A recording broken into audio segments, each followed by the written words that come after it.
కార్మికుల సమ్మెతో ప్రత్యామ్నాయ మార్గాలపై అధికారులు ఫోకస్ పెట్టారు. అవుట్ సోర్సింగ్ కార్మికులతో ఖమ్మం బస్టాండ్ నుంచి కదులుతున్నాయి బస్సులు. 608 సర్వీసులకు గాను 205 బస్సుల్ని నడిపిస్తున్నారు అధికారులు. మరొక వైపు బస్టాండ్ ఎదుట కార్మికుల మహాధర్నా కొనసాగుతోంది.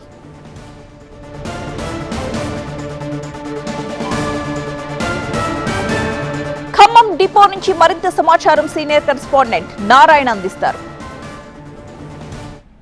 ఉమ్మడి ఖమ్మం జిల్లా వ్యాప్తంగా 7 డిపోల పరిధిలో ఆర్టీసీ కార్మికులు రెండో రోజు సమ్మె ఒకవైపు కొనసాగుతుంటే ఈరోజు మాత్రం ఆర్టీసీ అధికారులు ప్రత్యామ్నాయ చర్యలు చేపట్టారు. ఈరోజు తెల్లవారుజాము నుంచి కూడా ఇటు అవుట్సోర్సింగ్ పద్ధతిలో తీసుకున్నటువంటి డ్రైవర్లు కండక్టర్ల చేత కొన్ని అద్దె బస్సులతో పాటు ఆర్టీసీ సర్వీసులను కూడా నడుపుతున్నారు.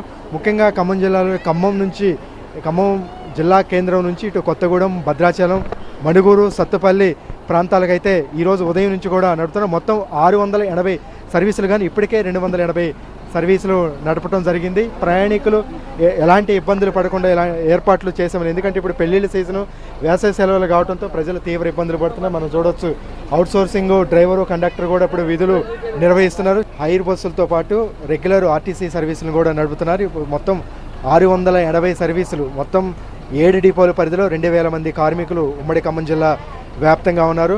ముఖ్యంగా జిల్లా నుంచే కాకుండా ఇతర ప్రాంతాలకు కూడా దూరాభారం వెళ్ళేటువంటి ప్రయాణికులకు ఇబ్బందులు కాకుండా సాధ్యమైనంత మేర సర్వీసులు నడుపుతున్నామని ఆర్టీసీ అధికారులు అయితే చెప్తున్నారు. ఈరోజు సాయంత్రం వరకు ఇంకా ఎక్కువ సర్వీసులు నడపడానికి ప్రయత్నాలు చేస్తున్నారు. ముఖ్యంగా డిఎం కానీ ఆర్ఎం కానీ ఆర్టీసీ అధికారులు మొత్తం కూడా ఇక్కడ బస్టాండ్లలోనే ఉండి ఎప్పటికప్పుడు కూడా పరిస్థితిని సమీక్షిస్తూ ప్రయాణికులకు ఇబ్బంది కలగకుండా ఎవరైతే విధుల్లోకి వస్తారో వారి చేత ఖచ్చితంగా ఆర్టీసీ సర్వీసులు అయితే నడుపుతామని, ఖచ్చితంగా విధుల్లో చేరాలని చెప్తున్నారు.